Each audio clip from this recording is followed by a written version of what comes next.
Welcome back, and time now for the financial week.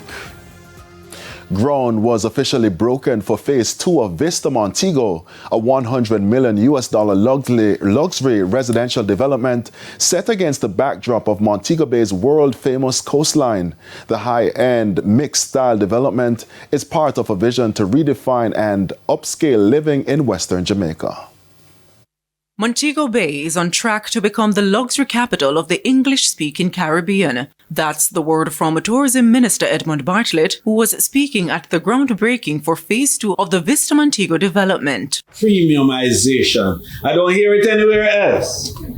And that's how Jamaica, that's how we're pivoting to premiumization. Now let me tell you what that is. It's to create tourism products so distinctive, so high in quality, that the world is willing to pay more because they deliver rare, world-class experiences rooted in Jamaican excellence.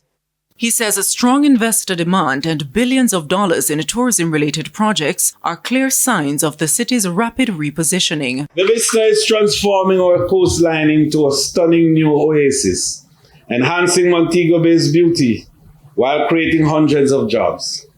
Spanning 7 acres, it will offer elegant residences, vibrant commercial spaces, and world-class amenities, all crafted to embody modern luxury.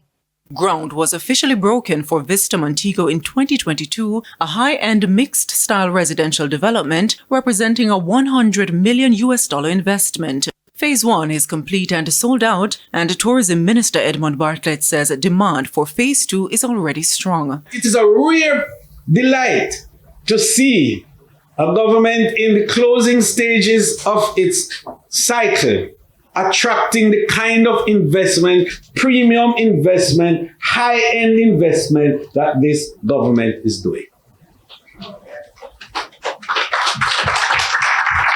In the last 3 months, I have broken ground with the Prime Minister for more than $3.5 billion of tourism development. That is historic.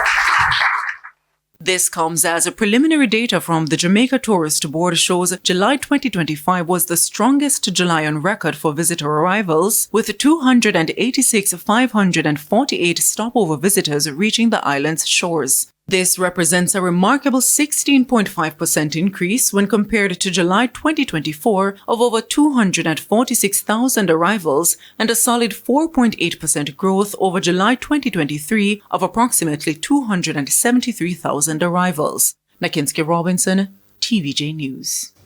And in Friday's trading session, the JSE index advanced by 1,933 points, while the junior market index declined by 13 points. Today's main winners included One Great Studio Company, Cygnus Credit Investments US dollar shares, JPS 7% preference shares, JFP, and Epley Caribbean Property Fund. Meanwhile, the losers were led by Margaritaville Turks, Mayberry Jamaican Equities, Jetcon Corporation, Epley, and G West Corporation, 22 stocks traded firm. And foreign exchange trading ended with banks and cambios selling the US dollar for an average $161.38. The Canadian dollar is being sold for $118.72. The pound is going for $218.52, while the euro is selling for an average $190.59. And that's the financial week. News from overseas and our bite of the week after the break.